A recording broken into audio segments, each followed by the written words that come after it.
বিসমিল্লাহির রহমানির রহিম। আসসালামু আলাইকুম ওয়া রাহমাতুল্লাহ। আমি সেলিম গাজী ফ্রান্স থেকে আজকে একটা ভিডিও নিয়ে আসছি, অনেক গুরুত্বপূর্ণ।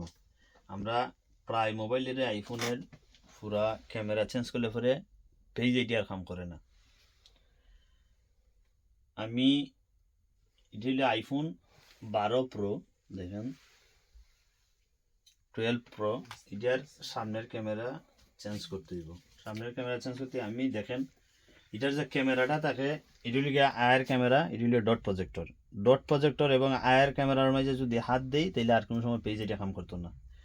যে কারণে আমি এই ক্যামেরাটারে এটা খাটছি, খাটতে এটার থেকে ক্যামেরা বার করিয়া এনে এটা ঢুকাইছি, আমি লাগাইতেছি। আপনারা দেখেন একদম ইজিতে খালি ক্যামেরাটা খাইতে, কারণ এরকম একটা মডার হইলেই আমি এটা দেখাচ্ছি, কারণ ভিডিও লাম বুঝে বিঘা দিকে এই জন্য আর কাটাকুটি দেখাইছি না।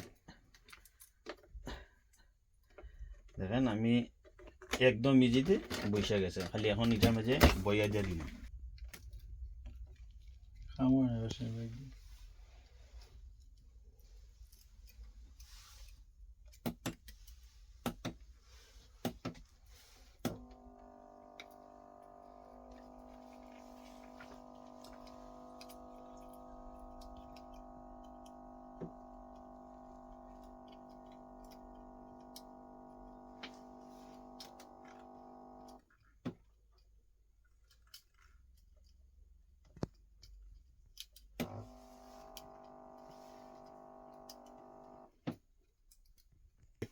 লাগাই দিছি, এখন আমরা এলসিডি লাগাইতেছি, লাগাইলে পরে দেখতে পারবেন।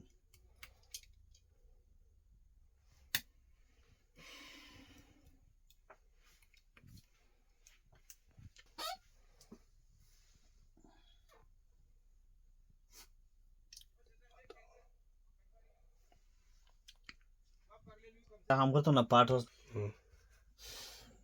দেখেন আমরা লাগাইছি ক্যামেরাটা, পেজ যেটা কাম করে, কাস্টমারের পাসওয়ার্ড নাই বিদায় চেক করতে পারি না, কারণ এই দেশের পাসওয়ার্ড কাস্টমারে দেয় না, কারণ মানুষের মোবাইলের ভিতরে অনেক ডকুমেন্ট থাকে। তবে কোনো ধরনের উষা নিচা কিচ্ছু নেই।